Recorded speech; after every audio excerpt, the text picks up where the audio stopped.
Rádio France Internacional, emissões em língua portuguesa. São 18 horas aqui em Paris, a mesma hora em Maputo. Stephanie Palmer. Bem-vindos à segunda emissão da RFI em português desta quinta-feira, 23 de setembro. Eis os títulos que estão a marcar a atualidade. Preço da eletricidade dispara em Cabo Verde e a oposição pede isenção de IVA. Argélia fecha espaço aéreo para todos os aviões de Marrocos. O presidente da Tunísia reforça poderes em detrimento do Parlamento. No controle técnico desta emissão está Dusko Sekolic, já a seguir as notícias. RFI, a rádio do mundo. Começamos este noticiário com a atualidade africana. Em Cabo Verde, após o aumento do preço de eletricidade, a oposição defende isenção total do IVA na água e energia.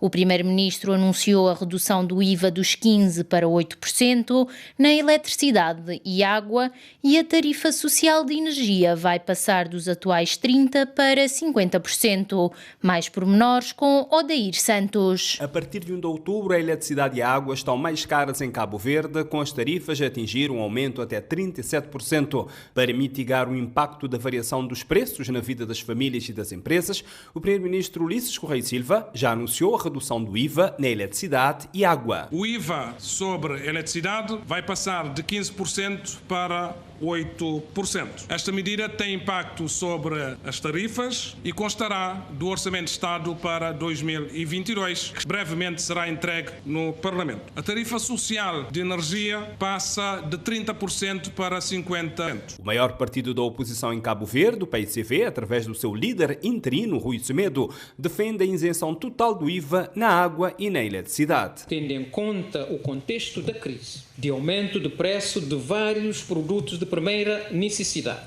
da degradação das condições de vida das famílias e de uma perda acentuada do poder de compra, a decisão mais acertada ou mais correta seria considerar a energia e a água como bens essenciais, incluí-las no grupo dos produtos com isenção total do IVA. Ontem, a secretária-geral do MPD, Partido da Situação, congratulou-se com as medidas para mitigar os efeitos do aumento do preço da energia, porque, segundo Filomena Delgado, vão contribuir para a proteção das famílias mais vulneráveis. De Cabo Verde para a RFI, Odair Santos. Prosseguimos com a Argélia. O país decidiu encerrar ontem o espaço aéreo a todos os voos comerciais e militares marroquinos, informou a presidência argelina.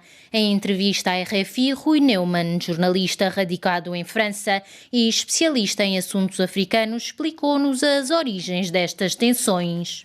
Aqui está um crescendo nas tensões diplomáticas, porque esta decisão surge após a ruptura de relações diplomáticas entre a Argélia e Marrocos. Neste caso, tanto uma ruptura da parte da Argélia com Marrocos. Quando eu digo deste caso da Argélia, porquê? Porque Rabat já tomou a mesma decisão em 1976 por causa da questão do Sahara Ocidental. Mas há aqui um conjunto de elementos que leva a esta ruptura. Uma delas, não podemos esquecer que a Argélia apoia firmemente a causa palestiniana. Há também o lado dos Estados Unidos de reconhecer a soberania marroquina sobre o Sahara Ocidental, quando a Argélia é o país que apoia em força a República Árabe Saharaui Democrática, assim como a Frente Polisário, e os acampamentos refugiados saharauis estão particularmente na Argélia, na região de Tindouf. Há um ponto muito importante a ter em conta. Tudo isto acontece quando está a decorrer a Assembleia Geral das Nações Unidas. Ou seja, esta tensão diplomática obviamente terá um eco durante a Assembleia Geral, e aqui a Argélia pretende marcar um ponto diplomático em que a ONU seja forçada a reanalisar de novo a questão do Sahara Ocidental e tentar resolver o problema entre Marrocos e a Frente Polisário. Muitas vezes uma tensão diplomática exagerada é porque se prepara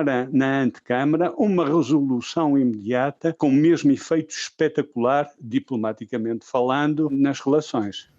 Era Rui Neumann, jornalista radicado em França e especialista em assuntos africanos, entrevistado por Marco Martins. Passamos agora para a atualidade na Tunísia. O chefe de Estado tunisino Kais Saied formalizou ontem o reforço das suas prerrogativas presidenciais, uma viragem denunciada pela oposição como sendo uma deriva autoritária. Mais pormenores com Leonardo Silva. O presidente Kais Saied promulgou nesta quarta-feira prerrogativas excepcionais que reforçam o poder da função presidencial em detrimento do Parlamento. Os islamistas do partido Ennahda, principais adversários políticos do presidente Kais Saied, criticaram as novas medidas implementadas pelo chefe de Estado. Futuramente, os textos legislativos serão implementados sob a forma de decretos-lei e promulgados pelo Presidente da República, segundo estipula um dos artigos estabelecidos por Kais Saied e publicados no Jornal Oficial do dia 22 de setembro de 2021. As prerrogativas estipulam também que o Presidente exerce o poder executivo com o auxílio do Conselho de Ministros, coordenado por um chefe de governo, assim como o Presidente da República preside o Conselho de Ministros e pode delegar a sua presidência ao chefe de governo. Segundo ainda os novos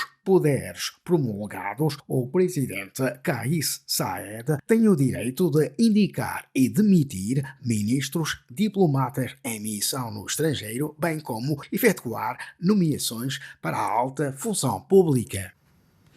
Passamos agora para São Tomé e Príncipe. O Ministro das Finanças apresentou a sua demissão. O nosso correspondente Maximino Carlos tem mais informação. O pedido de demissão de Osvaldo Vaz foi submetido ao Primeiro-Ministro Jorge Bom Jesus em finais de julho. Osvaldo Vaz é uma das importantes figuras do atual Executivo e tem sido um elemento influente nas negociações com instituições do Bretton Woods, nomeadamente o Banco Mundial e Fundo Monetário Internacional. Para o economista São Tomé Arlindo Tavares, esta demissão poderá fragilizar o governo. O Osvaldo, sendo o vice-presidente do partido que sustenta o governo, os militantes podem ver isso de várias maneiras.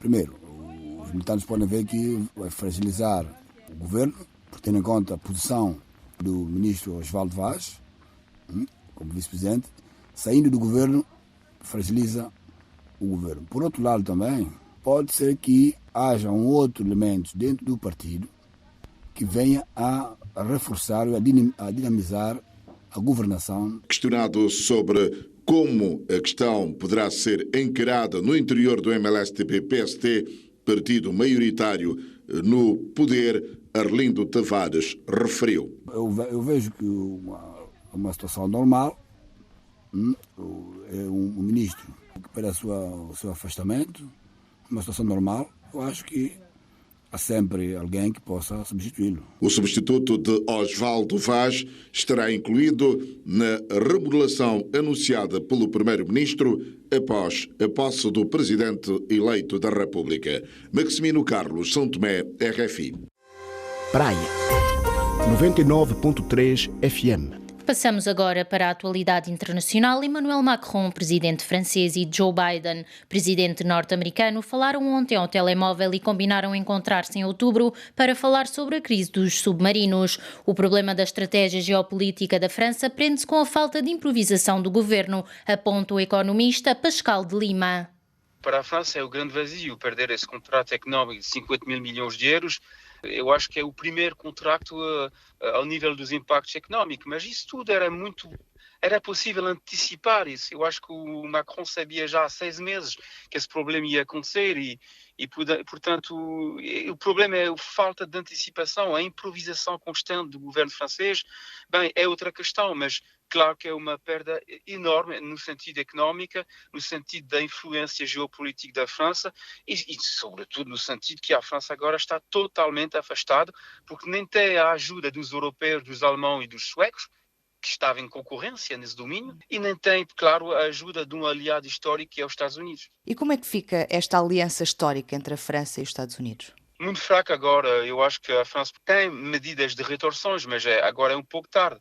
Medida de retorções é falar talvez um pouco, estrategicamente, um pouco talvez com a Rússia. Tentar encontrar rapidamente outros aliados. A Europa não tem, os Estados Unidos não têm, a Austrália não tem, etc. E a zona da Ásia-Pacífica agora ainda menos.